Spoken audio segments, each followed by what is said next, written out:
This is a roller, a big roller. Paul Calabrese lights up enthusiastically, describing his life's work in the textile business. And this wire is wrapped around the outside. You have another roll over here. Paul spent 40 years as a draftsman, designing thousands of versions of what's called metallic cloth. That's a piece of metal essential to mass manufacturing textiles, and he's passionate about it. That's the kind of drawings I used to do.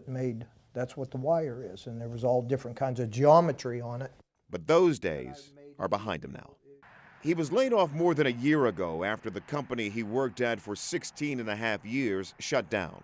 I've sent out probably a couple hundred applications. I've had one phone interview, and I haven't even had a sit-down interview with a prospective employer yet.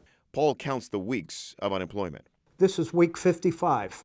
Paul is a casualty of South Carolina's devastating recession. 12.6% of the population is unemployed, the fourth highest rate in the country. You know, it's just not me. There's thousands of people in this area that have lost their jobs. The textiles is just practically non-existent now.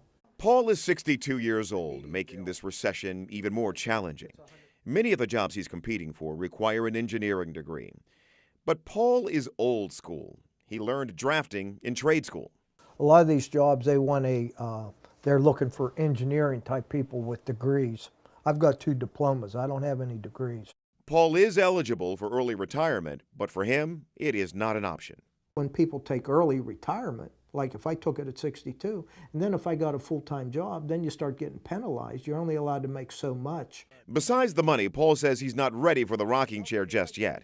He's still got a lot of work left in him. I was always used to contributing. I had ideas, you know, and I did work. I contributed, and I made a product. And at the end of the day, I said, well, I had a good day. I helped to make this, or I helped to make that.